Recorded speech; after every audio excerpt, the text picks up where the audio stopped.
আমি ঢাকা বিশ্ববিদ্যালয়ের সূর্যসেন হলের ছাত্র ছিলাম। আমি যখন সূর্যসেন হলে পড়ি, আমাদের একজন নাইট গার্ড ছিল, আমাদের মামা ডাকতাম, নাইট গার্ড ছিল।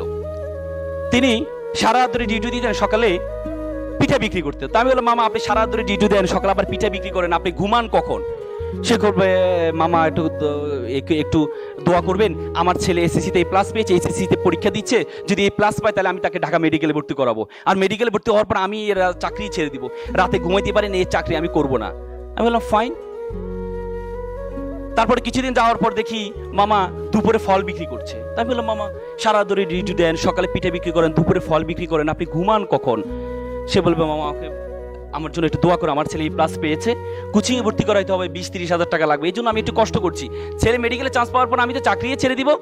তা আমি বললাম যে, মামা ধর্মকর্ম শিখান্ত ছেলেকে। বলতে, ছেলে তো আসলে ফিজিক্স কেমিস্ট্রি পড়তে সময় পায় না, আমার ছেলে ভালো ছেলে, আমার ছেলে আবার কোনো সমস্যা নেই, ও আবার ওইসব ঝামেলাতে নেই। মা বাবা তো সবসময় সন্তান তার কাছে ভালোই থাকে।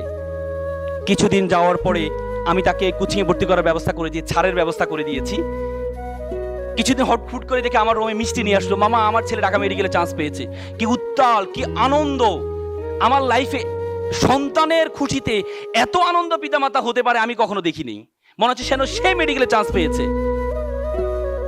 একদিন কিছুদিন যাওয়ার পর মামা দেখি মন খারাপ করে বসে আছে। আমি বললাম, মামা আপনার মন খারাপ কেন? আপনার ছেলে ঢাকা মেডিকেল পড়ে, আপনার জীবন আর ঠেকে কি, আপনি মন খারাপ কেন? বলছে, বাবা আমাকে ক্ষমা করবেন। কি হয়েছে মামা? বাবা আমি আর পারছি না, বাবা আমি আর পারছি না, আমার ছেলে ইয়াবা আসক্ত, প্রতিদিন বাসায় এসে শোকেজের গ্লাস ভাঙে, আলমিরার গ্লাস ভাঙে টাকার জন্য। বাবা আমি বিশ্বাস করেছিলাম আমি যখন অসুস্থ হব আমার ডাক্তার ছেলে আমাকে সুস্থ করবে, আজকে আমি সুস্থ মানুষকে আমার ছেলে অসুস্থ বানিয়ে দিচ্ছে। এমন ডাক্তার ছেলে তো আমি চাইনি। আমার ছেলে যদি দিন মজুর হতো, আমার ভাইয়ের ছেলে দিন মজুর, সারাদিন কাজ করে এসে মা বাবার সাথে একসাথে খাওয়া দাওয়া করে, এমন ডাক্তার ছেলে তো আমি চাইনি, এমন অসভ্য ছেলে তো আমি চাইনি। With due respect to our guardians, আমি আপনাদেরকে সম্মান রেখে বলছি, আপনি আপনার ছেলেকে ডাক্তার বানালেন, ইঞ্জিনিয়ার বানান, কোনো কাজে আসবে না যদি আপনার ছেলের মধ্যে ধর্মীয় জ্ঞান না থাকে। এই ছেলে ভয়ঙ্কর আকার ধারণ করবে, ভয়ঙ্কর আকার ধারণ করবে।